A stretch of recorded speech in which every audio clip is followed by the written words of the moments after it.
ગુજરાત રાજ્યની અંદર આગામી 24 કલાક માટે વરસાદી સિસ્ટમનો નવો રાઉન્ડ જામ્યો છે। એમાં આગામી 24 કલાકની અંદર ગુજરાત રાજ્યના કયા વિસ્તારોની અંદર વરસાદ પડશે તેમજ વરસાદની જે સિસ્ટમ અત્યારે સક્રિય થઈ રહી છે એ મધ્ય ભારત તરફથી આગળ આવતી જોવા મળી રહી છે અને આ જે સિસ્ટમ અત્યારે એક્ટિવ મોડમાં આવી છે એટલે કે જે શરૂ થઈ છે એમાં કયા વિસ્તારોની અંદર અસર કરશે, કયા વિસ્તારોની અંદર વરસાદ પડશે એ અંગેની પ્રોસેસ આપણે જાણીશું। આગામી 24 કલાક માટે જે આબોહવામાન દ્વારા જે વેધર એનાલિસિસ અને વેધર રિપોર્ટ દ્વારા જે માહિતી આપવામાં આવી છે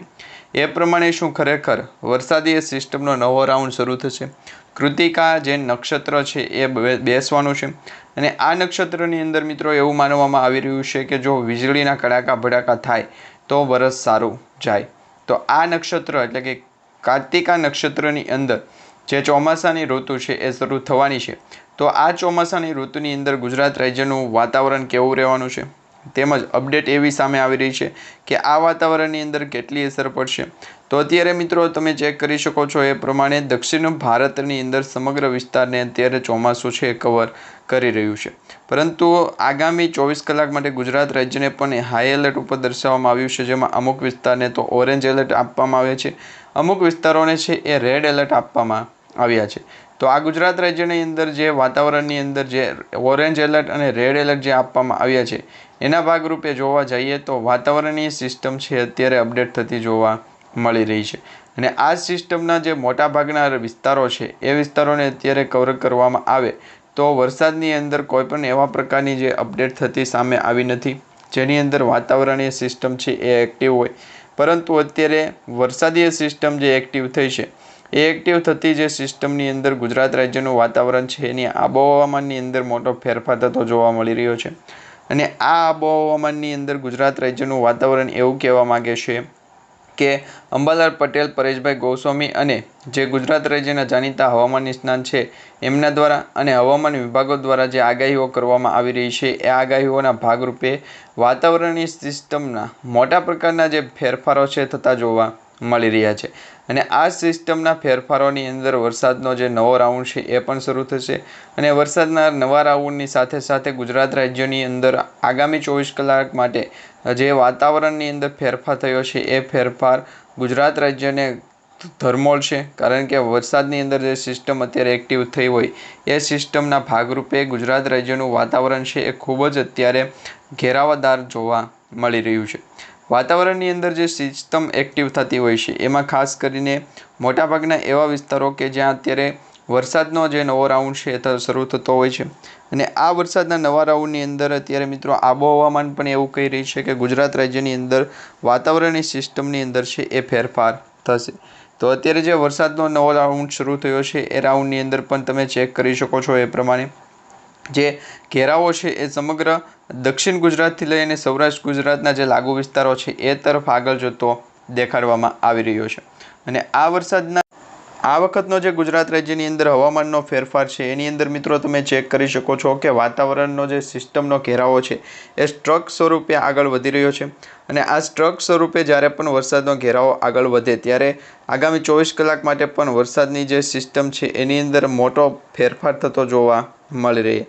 અને આ ફેરફારની અંદર અત્યારે મિત્રો એવું દર્શાવવામાં આવી રહ્યું છે વાતાવરણીય સિસ્ટમ અપડેટ થઈ છે અને આ વાતાવરણીય સિસ્ટમ જો મિત્રો એક્ટિવ મોડમાં રહેશે તો આગામી 24 કલાક માટે ગુજરાત રાજ્યનું જે વાતાવરણ છે એમાં ખૂબ જ મોટો ઘેરાવો થતો જોવા મળી શકે અને આ વરસાદીય સિસ્ટમ છે એની અંદર મિત્રો જે અસર થશે એ અસરના ભાગરૂપે જે 24 કલાક માટે વરસાદીય સિસ્ટમ દર્શાવવામાં આવી રહી છે એ સિસ્ટમ પણ તમે ચેક કરી શકશો અને આ વખતની જે સિસ્ટમ છે એની અંદર મિત્રો વરસાદ છે એ સાર્વત્રિક રીતે વધારે પડશે અને સૌરાષ્ટ્રના વિસ્તારો હોય, દક્ષિણ ગુજરાતના વિસ્તારો હોય, તમામ પ્રકારના જે વિસ્તારો છે એ વિસ્તારોની અંદર મિત્રો આ અસર છે એ દર્શાવવામાં આવી રહી છે અને આ વખતે વરસાદનો જે નવો રાઉન્ડ શરૂ થયો છે એ નવા રાઉન્ડની અંદર ગુજરાત રાજ્યની અંદર વાતાવરણીય સિસ્ટમ છે એ એક્ટિવ થતાં ગુજરાત રાજ્યનું જે વાતાવરણ છે એની આબોહવામાનની અંદર પણ ફેરફાર થશે અને આ આબોહવામાનની અંદર જે મોટો ફેરફાર થાય એ સમગ્ર ગુજરાત રાજ્યની અંદર ઘેરાવા સ્વરૂપે આગળ વધે અને આ વાતાવરણીય સિસ્ટમ છે એ સમગ્ર ગુજરાતની અંદર છે એ જે ડીપ ડિપ્રેશનમાં થતો ફેરફાર અને વરસાદીય સિસ્ટમના કારણે થતો ફેરફાર છે એને અસર પહોંચાડી શકે. કારણ કે આ વરસાદીય સિસ્ટમ સમગ્ર ગુજરાત રાજ્યની અંદર અત્યારે વાતાવરણીય સિસ્ટમ સ્વરૂપે આગળ વધશે. જેમ જેમ મિત્રો આ સિસ્ટમ આગળ વધતી જશે એમ ગુજરાતની અંદર છે ઠંડીનું પ્રમાણ વધશે, ગરમીનું પ્રમાણ ઓછું થશે. એ સાથે જ વાતાવરણની અંદર સિસ્ટમની અંદર જે ફેરફાર થતો હોય એ સિસ્ટમનો ઘેરાવો પણ અત્યારે દર્શાવવામાં આવતો હોય છે. અને આ વરસાદનો જે સિસ્ટમનો નવો રાઉન્ડ છે એમાં મિત્રો તમે ચેક કરી શકો છો એ પ્રમાણે સૌરાષ્ટ્રથી લઈ અને દક્ષિણ ગુજરાત અને ઉત્તર ગુજરાતથી લઈને મધ્ય ગુજરાતના જે તમામ વિસ્તારો છે એને ઘેર શકશે. કારણ કે વરસાદનો જે નવો રાઉન્ડ શરૂ થતો હોય એની અંદર મિત્રો અત્યારે જે આબોહવામાનની એક્ટિવિટી શરૂ આગળ થતી હોય અને આ એક્ટિવિટી આગળ જેટલી પણ વધશે એની સાથે સાથે ગુજરાત રાજ્યનું જે વાતાવરણની અંદર આબોહવામાન છે એ આબોહવામાનની અંદર પણ મોટો ફેરફાર થશે. તો ગુજરાત રાજ્યની અંદર આગામી 24 કલાક માટે વરસાદની સિસ્ટમ છે સક્રિય થઈ છે અને આ વરસાદની જે સિસ્ટમ સક્રિય થઈ છે એમાં પણ મોટી અસર અત્યારે છે એ સમગ્ર જે દરિયાકાંઠાના વિસ્તાર છે સૌરાષ્ટ્રની પટ્ટી છે એ પટ્ટી સ્વરૂપે આગળ વધી રહી છે. કારણ કે દરિયાકાંઠાના જે વિસ્તાર અને સૌરાષ્ટ્રની જે પટ્ટીની અંદર વરસાદનો જે સિસ્ટમનો રાઉન્ડ છે એ સિસ્ટમના રાઉન્ડ સ્વરૂપે અત્યારે કોઈપણ પ્રકારની એવી એક્ટિવિટી ખાસ કરીને જોવા નથી મળતી કે જેની અંદર અત્યારે વરસાદ છે ખૂબ જ આગળ વધી શકે. પરંતુ અત્યારે ધીમી ધારે કોઈક વિસ્તારોમાં તો કોઈક વિસ્તારોમાં છે એ કરા પણ પડી શકે અને વાદળનો જે ઘેરાવો છે એ ઘેરાવા સ્વરૂપે અત્યારે ધીમું વાતાવરણ કહી શકાય. અને આ વાતાવરણની અંદર મિત્રો હજુ એવો ચોમાસું બેસ્યું નથી એવા પણ કહી શકાય. કારણ કે ચોમાસાની જે ઋતુ છે એ આવનારા 27 તારીખ સુધીમાં બેસી શકશે. ગુજરાત રાજ્યની અંદર સાર્વત્રિક ચોમાસું છે એ 27 મેના રોજ આજુબાજુ બેસી શકશે. કારણ કે અત્યારે ચોમાસાની ઋતુ પણ છે એ આગળ વધતી જોવા મળી રહી છે. તેના ભાગરૂપે પણ આ વાતાવરણીય સિસ્ટમની અંદર જે અપડેટ છે એ થતી જોવા મળતી હોય. કારણ કે વરસાદની અંદર જે મિત્રો અત્યારે આબોહવામાનની અંદર અપડેટ છે સામે આવતી હોય અને આ અપડેટના ભાગરૂપે ગુજરાત રાજ્યની અંદર વાતાવરણીય સિસ્ટમ છે એ સિસ્ટમમાં હવે વરસાદ છે ધીમી ધારે આગળ વધશે. અને IMD અનુસાર રિપોર્ટ મળી રહ્યા છે એ રિપોર્ટ પણ ચેક કરી લઈએ. અત્યારે મિત્રો IMD અનુસાર જે રિપોર્ટ મળી રહ્યા છે એમાં ગુજરાત રાજ્યનું જે વાતાવરણ છે એના સિસ્ટમને કારણે અસર દર્શાવવામાં આવી રહી છે અને આ અસર છે મોટાભાગના એવા વિસ્તારોને કવર કરે છે કે ગુજરાત રાજ્યથી લઈ અને જે બોર્ડર ઉપર આધારિત જે દરિયાઈ કાંઠાના વિસ્તારો છે, સૌરાષ્ટ્રના વિસ્તારો છે અને દક્ષિણ ગુજરાતના જે પણ વિસ્તારો છે એ વિસ્તારોને અસર કરશે. તેમાં પણ ખાસ કરીને IMD ઇન્ડિયન મોન્સૂન ડિપાર્ટમેન્ટ દ્વારા પણ અસર કરવામાં આવતા જે વિસ્તારો છે એને હાઇલાઇટ કરી દેવામાં આવ્યા છે. જેમાં પાકિસ્તાન અને કરાચીથી આવતા જે વાતાવરણીય અપડેટ છે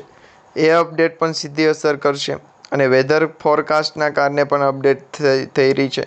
જેમાં અમરેલી, દીવ, વેરાવળ, પોરબંદર, ઓખા, દ્વારકા, ભુજ, અમદાવાદ, વડોદરા, ભાવનગર અને સુરત આ જે વિસ્તારો છે એની અંદર અત્યારે ટેમ્પરેચરની અંદર પણ ઘટાડો થતો જોવા મળી રહ્યો છે. વાતાવરણીય સિસ્ટમ છે એ પણ મોટાભાગની અસર કરતી જોવા મળી રહી છે. અત્યારે મિત્રો આવનારા 24 કલાકના જો રિપોર્ટ જોઈએ એટલે કે તારીખ 10 અને 11 મેના રોજ જોઈએ તો 10 અને 11 મેના રોજ અત્યારે સમગ્ર ગુજરાતને ગ્રીન એલર્ટ દર્શાવવામાં આવ્યું છે. હવે આ ગ્રીન એલર્ટ શું છે તો અમુક વિસ્તારોમાં અમુક સ્થળોમાં છે એ ગાજવીજ સાથે હળવાથી મધ્યમ વરસાદ પડી શકે અને રેડ એલર્ટ અથવા તો ઓરેન્જ એલર્ટ જો દર્શાવવામાં આવે તો એ પણ રિપોર્ટ અત્યારે દર્શાવ. ગુજરાતવાસીઓ થઈ જજો તૈયાર કારણ કે આગામી 3 કલાક માટે વરસાદીય રાઉન્ડ છે એ જામશે. સમગ્ર ગુજરાત રાજ્યની અંદર વરસાદીય સિસ્ટમ જોવા મળી રહી છે અને આ વરસાદીય સિસ્ટમનો ઘેરાવો ધીમે ધીમે ગુજરાત રાજ્ય તરફ આગળ વધતો જોવા મળી રહ્યો છે. ખાસ કરીને ગુજરાત રાજ્યને એવા મોટા ભાગ કે જ્યાં વરસાદીય સિસ્ટમ થતી હોય સક્રિય અને આ સક્રિય થતી સિસ્ટમો છે એ રાજસ્થાનથી લઈ અને ગુજરાત રાજ્ય તરફ આગળ વધી રહી છે અને આ બાજુ જોઈએ તો મિત્રો બંગાળની ખાડીની તરફથી લઈ અને ગુજરાત રાજ્ય તરફ આગળ વધતી હોય એવું અત્યારે જાણવા મળી રહ્યું છે. અને આ જેટલી પણ સક્રિય થતી સિસ્ટમો છે ગુજરાત રાજ્ય તરફ આગળ વધી રહી છે એ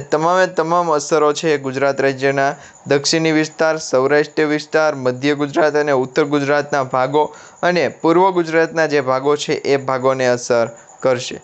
ખાસ કરીને જે વીજળીના કડાકા ભડાકા સાથેની આગાહીઓ અત્યારે દર્શાવવામાં આવી રહી છે. આગામી 24 કલાક માટેની જે અપડેટ આપવામાં આવી રહી છે એ અપડેટના અનુસંધાને તારીખ 12 મેના રોજ અને 13 મેના રોજ ગુજરાત રાજ્યના સમગ્ર વિસ્તારને કવર કરતી સિસ્ટમ છે એક સક્રિય થઈ રહી છે. હવે એની પાછળનું કારણ છે મિત્રો, મહારાષ્ટ્ર મધ્યપ્રદેશથી આવનાર જે વાતાવરણ છે એ સીધું ગુજરાત રાજ્ય તરફ આગળ વધશે અને ગુજરાત રાજ્યના મોટાભાગના વિસ્તારોને અસર કરશે. અને ખાસ કરી ગુજરાત રાજ્યને એવા વિસ્તારોને અસર કરશે કે જેમાં જે ખેતીલાયક જમીન છે એ ખેતીલાયક જમીનના પાકને પણ નુકસાન થશે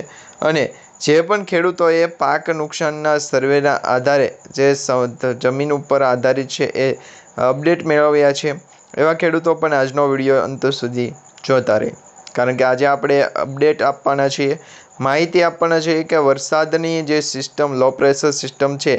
એ ડીપ ડિપ્રેશનમાં ફેરવાઈને ગુજરાત રાજ્ય તરફ કેટલા વિસ્તાર સુધી કેટલા વાગ્યા સુધી આગળ વધશે,